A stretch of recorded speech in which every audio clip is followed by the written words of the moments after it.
Olá, você amante de cinema! Caso você esteja de bobeira e queira saber um pouco mais sobre a crítica do filme Depois do Universo, essa obra nacional da Netflix que virou aí internacional em alguns dias, muita gente está assistindo, muita gente chorou aí durante suas semanas de lançamento. E será que é tudo isso mesmo? Vamos para uma análise crítica aqui do Crítica News.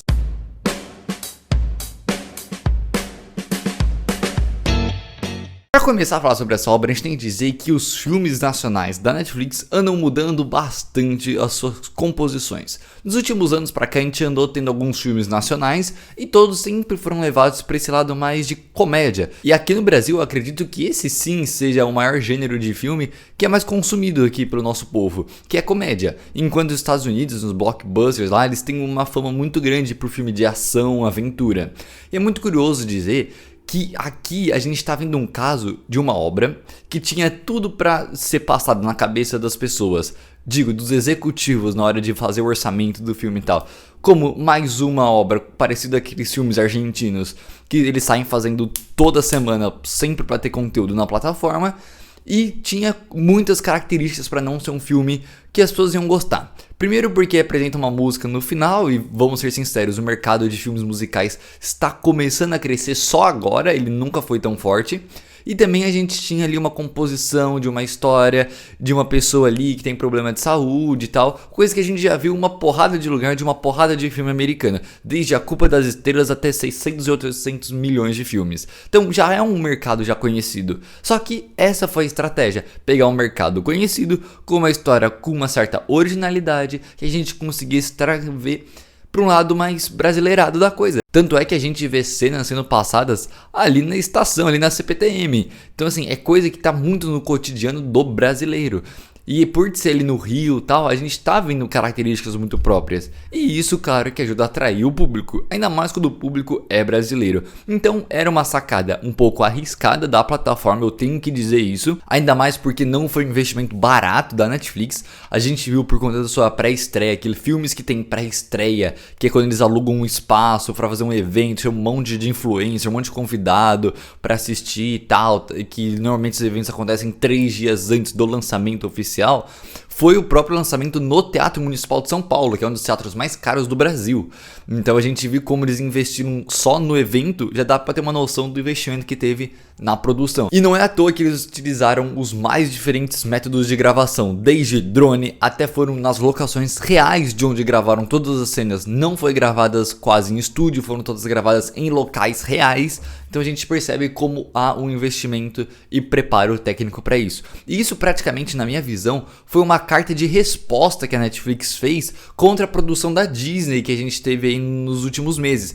A Disney produziu uma série com o Miguel Falabella como diretor, que chama O Coro, que é praticamente um Glee só que do Brasil. Então é basicamente essa mesma ideia, musical e tudo mais. E isso foi uma produção extremamente brasileira, com um orçamento gigantesco da Disney. Eu acho que se não o orçamento maior brasileiro da Disney. E foi pra Disney Plus. E agora a Netflix revida com um filme com uma pitada musical que fala sobre uma pianista e tal. Também brasileiro, com um orçamento maiorzinho. Então a gente percebe como tá essa briga aí. Querendo ou não, pode ser indireta? Pode, porque não é o mesmo tema de frente, mas tem aquelas semelhanças. Depois do Universo, ele não te faz chorar durante todo o final do filme só porque ele apresenta um final de Culpa das Estrelas, mas sim porque a gente adapta tanto aquele personagem, aquelas lutas, que a gente entra em uma questão chamada de a filosofia por trás de um filme. Uma coisa que, se você acompanha o Crítica News, você já tá vendo eu falar sobre isso já faz alguns meses. É uma coisa que eu aprendi durante um estudo Lessons for Screenplay, onde lá eu aprendi que todo roteiro ele tem uma certa filosofia por trás, principalmente roteiros de drama, que é o caso desse filme, que é um romance dramático. Então nesses roteiros a gente tem uma filosofia, que é como o nosso personagem vê o mundo, como alguém consegue mudar a cabeça de um personagem e como esse personagem tem a sua visão sobre alguém. Eu diria que essa é a filosofia por trás de Depois do Universo. E por que as pessoas gostaram tanto de assistir essa obra? Basicamente, não é que a gente olha pro negócio e fala, nossa, eu já vivi isso. Não, mas a gente sente o que ele sente através das nossas experiências, que tendem a ser diferentes das experiências que a gente acabou de ver na televisão. Ou seja, a gente viu uma coisa na televisão, a gente relembrou de alguma experiência que seja parecida ou que tá ali no nosso subconsciente, e isso daí se juntou e a gente se adaptou ao personagem, a gente gostou. pô, eles são bem construídos. A gente tem a nossa protagonista fazendo um papel grande pela primeira vez, e agora a gente também teve aí uma outra pessoa pra fazer o par com ela, a dupla romântica dela, que também ajudou a levar muito o filme. E esses dois levam nas costas suave o filme.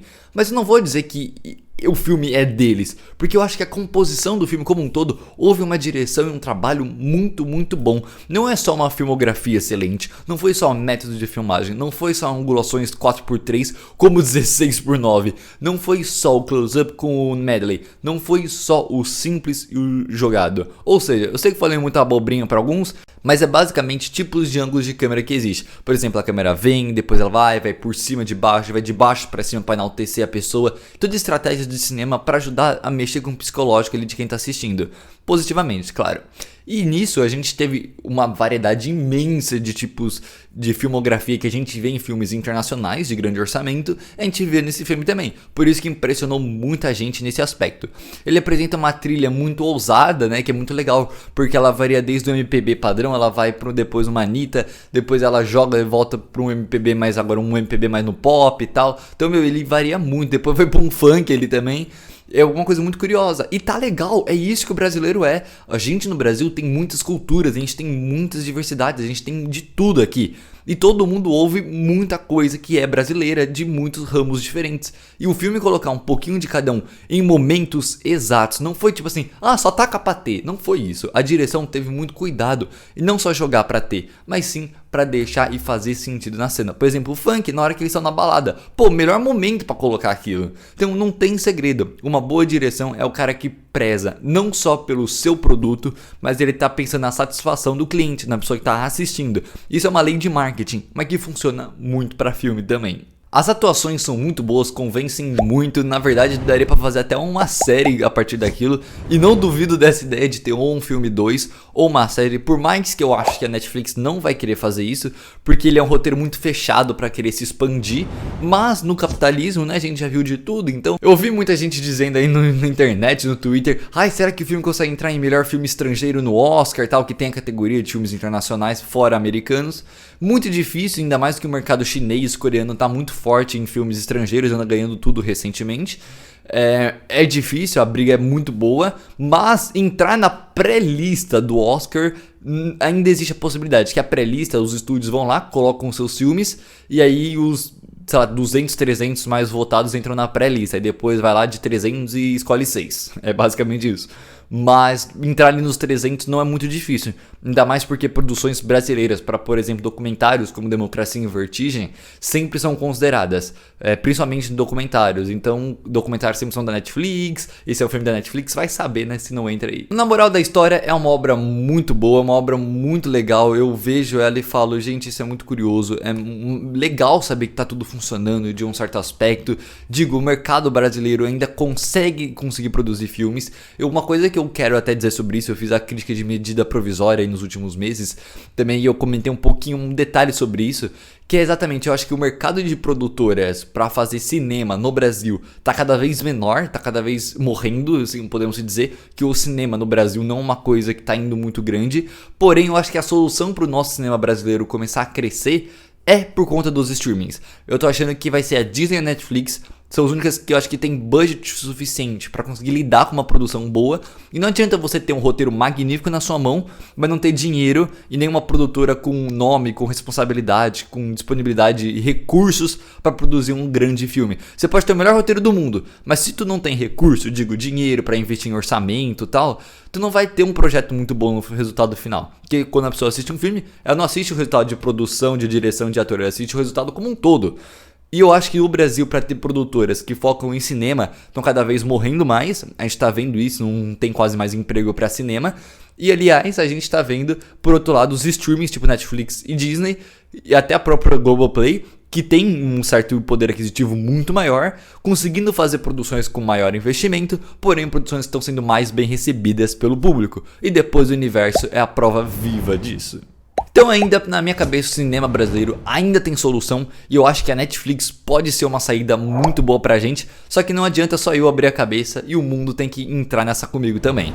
Eu acho que Depois do Universo é uma obra muito boa, que tem muito sentimento, ela tem uma autoralidade da direção, não é só do roteiro que é feito também pelo diretor, mas por outras pessoas junto, envolvida. A equipe de roteiro pegou, acredito que, experiências próprias. Eu lembro muito do filme Red, que ele Crescer uma Fera, aquela animação da Disney, da Pixar, aliás, que eles foi experiência de vida da equipe de roteirização colocadas em um filme. E aqui eu acho também a mesma ideia. Eu acho que todo mundo ali pegou um pouquinho da vida de cada um, juntou ali e fez aí Depois do Universo. Eu acho que ajudou muitas coisas. Eles realmente tiveram um trabalho de produção absurdo. É uma obra muito boa, um final muito emocionante. Se você adora filme de drama, romance, provavelmente romance, assim, você vai amar, vai chorar muito, cair despencado no sofá.